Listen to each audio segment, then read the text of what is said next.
हत्ता कि news caster जो है उसकी जर्नलिस्टिक टैलेंट्स जो हैं वो सेकेंडरी हैं, प्राइमरी चीज़ उसकी शक्ल अच्छी होनी चाहिए। शक्ल अच्छी है तो न्यूज़ कास्टर बनेगी, वरना न्यूज़ कास्टर भी नहीं बन सकती। जो पूरी फैशन इंडस्ट्री है उसका जो असल मकसद है वो ये है कि वो ख़वातीन को इनसिक्योर करते हैं। सबसे पहले इनसिक्योर करते हैं कि आप इतनी खूबसूरत नहीं है जितना आपको लग रहा है, आपको ये मसले हैं, ये मसले हैं, ये मसले हैं। फिर उन मसलों का हल बेचते हैं कि ये हमारा प्रोडक्ट लें तो ये आप हल ले लें। पाकिस्तान में फेयर एंड लवली बेचते हैं, यहाँ बेचते हैं फेयर एंड लवली, यहाँ पे बेचते हैं फाइजा ब्यूटी क्रीम, अपना रंग गोरा करें। बाहर कहते हैं टॉल डार्क एंड हैंडसम होना चाहिए, वहाँ पे वो टैन कर रहे होते हैं अपने आप को। वहाँ की औरतों कहते हैं आप बहुत ज़्यादा गोरी हैं, आप अपने आप को ना थोड़ा टैन करें, इतना भी गोरा नहीं होना चाहिए। यहाँ पर लोग कहते हैं नहीं, गोरा करो अपने आप को। ये सबका दिमाग ख़राब कर रहे हैं। अगर आपने अपनी सेल्फ इस्टीम को एंकर कर दिया है अपने हुस्न जमाल के साथ, फिर तो जनाब वाला आप गए ही गए, क्योंकि ये परमानेंट तो है नहीं। तो जब आप एक इमेज देखते हैं, जब आप एक विजुअल देखते हैं, जब आप एक वीडियो देखते हैं, आपको लगता नहीं है कि आपके दिल पे एक ज़रब लगी है, आपके दिल पे एक चोट लगी है, आपके दिल पे एक ब्लेमिश लगा है। आपने फरमाया जो औरत भी घर से खुशबू लगा कर निकलती है, इस तरह के लोग नामहरमों के नाकों में उसकी खुशबू जाए तो ये एक किस्म की जानिया है। ऊपर से आपकी तमाम जो मार्केटिंग इंडस्ट्री है उसको बहुत अच्छी तरह पता है कि लोग क्या देखना चाहते हैं। तो वो क्या करते हैं, औरत को कपड़े कम से कम पहनाते हैं। ज़्यादा जितने भी आप एड्स नज़र आएंगे आपको, उसमें औरत आपको ज़रूर नज़र आएगी, चाहे औरत का उससे ताल्लुक़ हो या ना हो। यानी आईटी कंपनी का ऐड हो उसमें भी औरत बनी होगी, ट्रैक्टर की मुरम्मत का इश्तिहार हो उसमें भी औरत बनी होगी। मतलब आप कोई भी चीज़ जो आपने बेचनी है, गाड़ी का इश्तिहार होगा उसमें भी औरत होगी। हर जगह पे वो औरत को ज़रूर फीचर करते हैं, क्योंकि मार्केटिंग के ना दो चीज़ें होती हैं। एक होती है आपने अट्रैक्शन, एक तो अटेंशन गेन करनी होती है, फिर आपने एक प्रोडक्ट सेल करना होता है। यानी फॉर एग्जांपल सादा सी मिसाल है, मेरे पास अगर फ्रूट का ठेला लगा हुआ है और मैं मार्केटिंग करना चाहता हूँ, तो सादी सी मार्केटिंग ये है कि मैं किसी को आवाज़ देता हूँ, ओए बात सुनो। वो देखता है मेरी तरफ, मैं कहता हूँ ये यार इतने का मैं बेच रहा हूँ। तो पहले उसको अपनी तरफ मुतवज्जो करना ज़रूरी है। बात सुनो, हेलो एक्सक्यूज़ मी, ये करके मुतवज्जो किया। सिंपल मार्केटिंग बता रहा हूँ। वो आपकी तरफ मुतवज्जो होता है, फिर आप कहते हो यार ये प्रोडक्ट है। अब वो प्रोडक्ट किस तरह बेचेंगे आप, ये दूसरा स्टेप है कि ये बहुत अच्छा सेब है, ऐसे अच्छा सेब आपको मिलेगा नहीं, इसमें ये पॉइंट्स है, ये पॉइंट्स है। तो सबसे पहले क्या, अटेंशन ग्रैबिंग है। तो ये लोग अटेंशन ग्रैबिंग किससे करते हैं, औरत से करते हैं। ये बिलबोर्ड में, इश्तिहार में, टीवी में, हत्ता कि न्यूज़ कास्टर जो है उसकी जर्नलिस्टिक टैलेंट्स जो हैं वो सेकेंडरी हैं, प्राइमरी चीज़ उसकी शक्ल अच्छी होनी चाहिए। शक्ल अच्छी है तो न्यूज़ कास्टर बनेगी, वरना न्यूज़ कास्टर भी नहीं बन सकती। यानी हर चीज़ में, चाहे अदाकार, गुलकार, फनकार, तो पहले हमें पता था कि वो ऐसे ही लोग लेके आते हैं जो कि कहते हैं जी फोटोजेनिक उनके चेहरे हों या कैमरे के अंदर अच्छे आते हों, इस तरह के लोग दिखाते हैं। लेकिन बाकी चीज़ों के अंदर भी अब यही वाला मामला चल रहा है। हत्ता कि जो पूरी फैशन इंडस्ट्री है उसका जो असल मकसद है वो ये है कि वो ख़वातीन को इनसिक्योर करते हैं। सबसे पहले इनसिक्योर करते हैं कि आप इतनी खूबसूरत नहीं है जितना आपको लग रहा है, आपको ये मसले हैं, ये मसले हैं, ये मसले हैं। फिर उन मसलों का हल बेचते हैं कि ये हमारा प्रोडक्ट लें तो ये आप हल ले लें। अमेरिका में एक रिसर्च हुई थी जहाँ पर उन्होंने यूनिवर्सिटी की कुछ तालिबात थी, उनमें से तकरीबन 500 पे एक्सपेरिमेंट किया। 250 को उन्होंने एक साल की सब्सक्रिप्शन लगा दी फैशन मैगजीन्स की, जैसा कि कॉस्मोपॉलिटन मैगजीन है और कोई इस किस्म की वोग मैगजीन, 2-4 मैगजीन्स थे, उनकी सालाना जो है ना सब्सक्रिप्शन लगा दी उनको। और बाकी जो 250 तालिबात थी उनको लगा दिया नेशनल ज्योग्राफिक की सब्सक्रिप्शन पे, कि मंथली उनको ये नेशनल ज्योग्राफिक, जिसमें नेचर और एनिमल्स और वाइल्ड लाइफ और डिफरेंट इलाकों के बारे में जो कवरेज होती है वो उसके अंदर होती है, और एक फैशन मैगजीन लगी हुई है। पूरे साल के बाद इन्होंने इन दोनों सैम्पल्स का टेस्ट किया कि इनमें से ज़्यादा खुश कौन है और ज़्यादा उदास कौन है। तो आपको क्या लगता है एक साल के बाद ज़्यादा उदास कौन सा ग्रुप था? यकीनन ये वही ग्रुप था जो फैशन मैगजीन पढ़ा था, क्योंकि फैशन मैगजीन में highly photoshopped, air brushed super models की तस्वीरें नज़र आ रही हैं और बताया जा रहा है आप इस तरह क्यों नहीं लगती, और आपके चेहरे पे ये प्रॉब्लम्स क्यों हैं, और ये पिंपल्स क्यों हैं, और ये दाने क्यों हैं, और आपका रंग गोरा कोई नहीं है। पाकिस्तान में फेयर एंड लवली बेचते हैं, यहाँ बेचते हैं फेयर एंड लवली, यहाँ पे बेचते हैं फाइजा ब्यूटी क्रीम, अपना रंग गोरा करें। बाहर कहते हैं टॉल डार्क एंड हैंडसम होना चाहिए, वहाँ पे वो टैन कर रहे होते हैं अपने आप को। वहाँ की औरतों कहते हैं आप बहुत ज़्यादा गोरी हैं, आप अपने आप को ना थोड़ा टैन करें, ये इतना भी गोरा नहीं होना चाहिए। यहाँ पर लोग कहते हैं नहीं, गोरा करो अपने आप को। ये सबका दिमाग ख़राब कर रहे हैं। हर किसी को कहते हैं तुम ठीक नहीं हो, तुम अपने आप को बदलो। यानी सबके ब्यूटी स्टैंडर्ड्स को चेंज करना चाहते हैं ताकि कोई एक सर्टन टाइप में वो फिट हो जाए, क्योंकि इन्होंने बेसिकली बेचने प्रोडक्ट, और ये उस प्रोडक्ट को भी बेचते हैं और औरत को भी बेचते हैं। औरत को किस तरह बेचते हैं, हर इश्तिहार में, ऐड में औरत को लाके फीचर कर देते हैं, फिल्मों के अंदर औरत को लाके फीचर करते हैं। हत्ता कि औरत का उसमें रोल हो या ना हो, डालनी ज़रूर है। जिस तरह कई ऐसी फिल्में जो कि ख़ास तौर पे टीन एज बॉयज़ के लिए टारगेट होती है ना, जिसमें बहुत मस्कुलर किस्म के मैन दिखाए होते हैं, लेकिन साथ उनके क्या करते हैं, औरतों का छिड़काव कर देते हैं पूरी फिल्म के अंदर। कोई सेंट्रल रोल नहीं होता उनका, बस एक्स्ट्राज के तौर पे होती है, लेकिन पूरी फिल्म में छिड़की हुई होती हैं।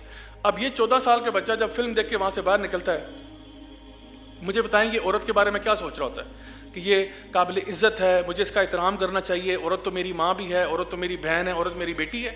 नहीं, ये उसको ऑब्जेक्टिफिकेशन हो जाती है उसकी औरत की, और फिर उसको औरत जो है ना वो सिर्फ एक गोश्त का टुकड़ा नजर आती है और कुछ भी नहीं, it's just a piece of meet.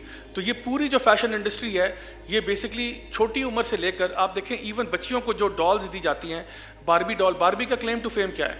Barbie इसलिए मशहूर है कि वो कोई बहुत ज़हीन है, बहुत इंटेलिजेंट है, नहीं, खूबसूरत है, इसलिए एज अ मॉडल उसको फीचर किया जाता है। आगे फिर ब्रैड स्टॉल्स भी आ गई हैं और XYZ जितनी भी आती हैं, सब की सब आती हैं इसी तरह से कि छोटी छोटी बच्चियां उनसे खेलती हैं और वो कहती हैं भाई मैं भी बड़ी होकर ऐसे ही बनना चाहती हूँ, क्योंकि इसके पास भी क्या खूबसूरती है। तो ये बार बार ये movie industry, fashion industry, drama industry, film industry और ये मैगजीन्स की इंडस्ट्री, ये सारी की सारी क्या कर रही है, बच्चियों को जो इमेज दे रही है वो ये है कि अगर तो आप खूबसूरत हैं तो आपकी वैल्यू है, वरना आपकी कोई वैल्यू नहीं है।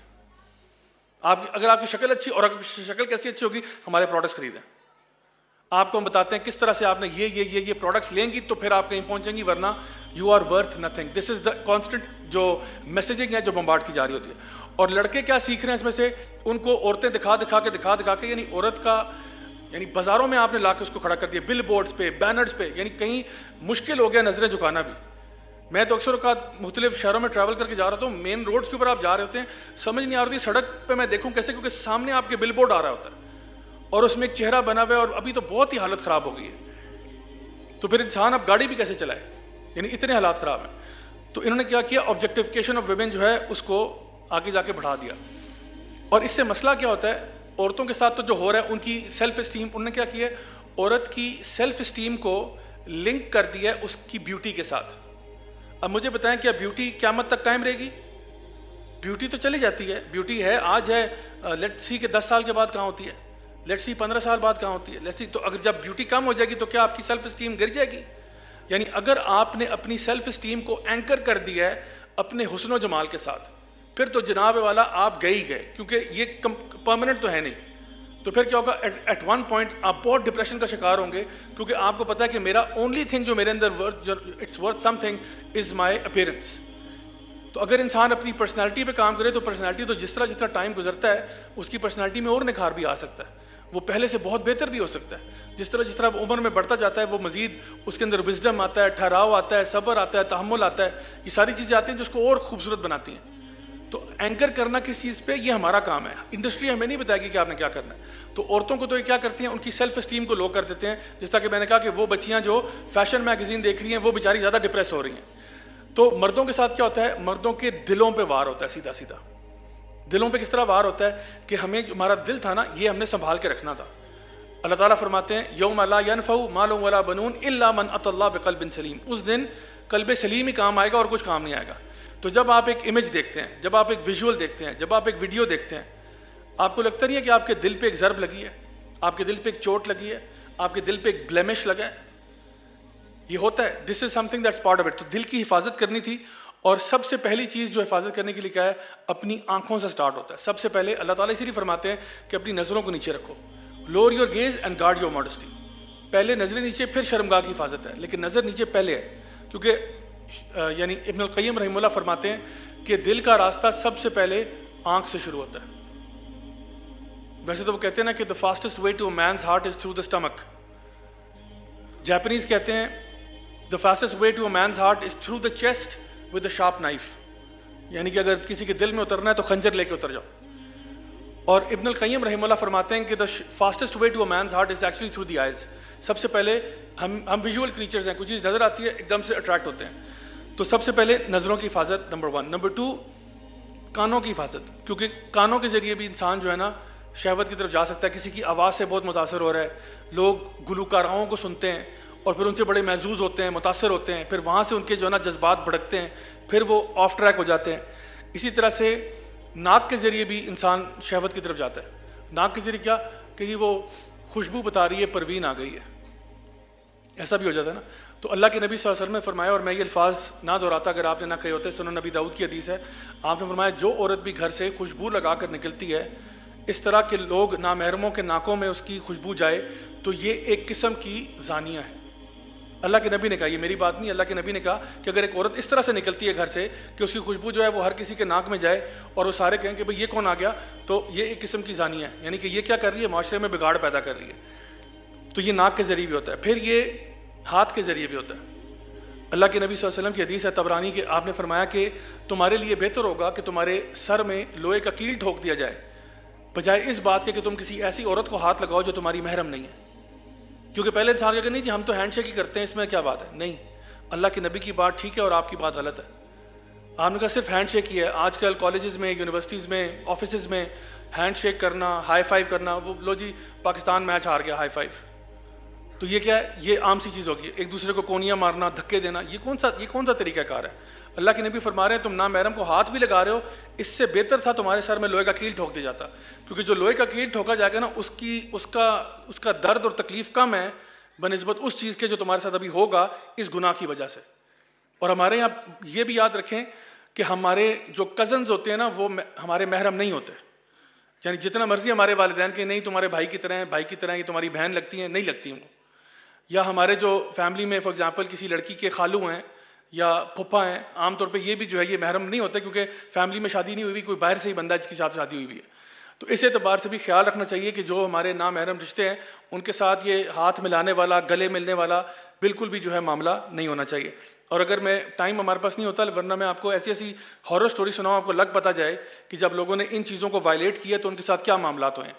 लिटरली मैं आपको बताऊँ, फैमिली के अंदर अल्लाह माफ़ करे प्रेगनेंसीज हुई हैं, अनवांटेड अनएक्सपेक्टेड प्रेगनेंसीज हुई हैं, जब इस तरह के लोगों के आपस में सिर्फ टच करने से ना मामलात बड़े, जज्बात भड़के और फिर बात कहाँ से कहाँ पहुँच गई, और जब वो हो गया फिर जो क़यामत टूटी है उस घर के ऊपर, वो मैं आपको बयान नहीं कर सकता। ऐसे दर्जनों वाक़यात मेरे कानों में पड़ते हैं। लोग आते हैं एडवाइस लेने के लिए, अब बताएं हम क्या करें, अब बताएं क्या करें।